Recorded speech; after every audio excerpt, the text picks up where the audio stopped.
वसा जनसेवेचा. तालुक्यातील केळवदीतील तब्बल 6 हेक्टर 92 आर जमीन व्यवहारावरून मोठा वाद उफाळून आला असून 5,25,00,000च्या कथित व्यवहारात शासनाची लाखो रुपयांची फसवणूक झाल्याचा गंभीर आरोप करण्यात आला आहे.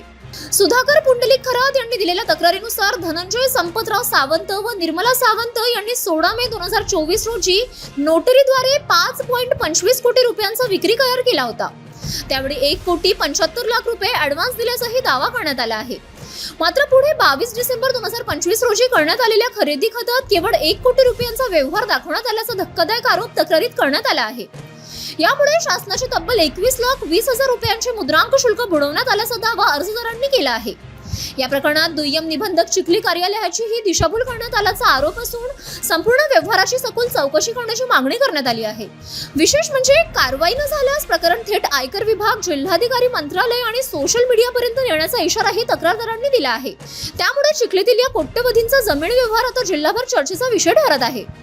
या प्रकरणात प्रशासन काय भूमिका घेणार? शासन महसुलाला फटका बसला का?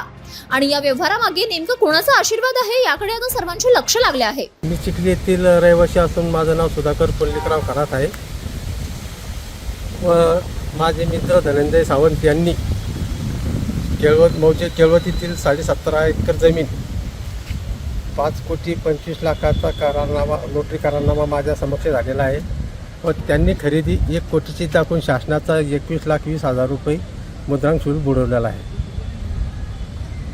आपण तक्रार कुठे कुठे केलेली आहे? मी तक्रार दुय्यम निबंधक बुलढाणा व जिल्हाधिकारी आपले बुलढाणा यांच्याकडे केलेली व चिखली दुय्यम निबंधक यांच्याकडे केलेली. तर यांनी जे शासनाची फसवणूक केली याचे आपल्याकडे काही पुरावे वगैरे?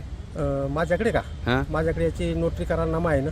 हां हां म्हणजे यांनी जो अगोदर 5 कोटी काही लाख रुपयाला जो पुरावा केला तर त्याची नोटरीची कॉपी वगैरे सगळे तुमच्याकडे? सगळे माझ्याकडे. हां आणि खरेदी जे नंतर त्यांनी शासनाची फसवणूक जी खरेदी केली कमी याच्यात त्याची बी प्रत वगैरे सगळं आहे ना? त्याची प्रत आहे माझ्याकडे.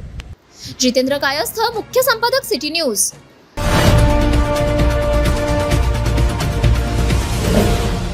सिटी न्यूज वसा जनसेवेचा.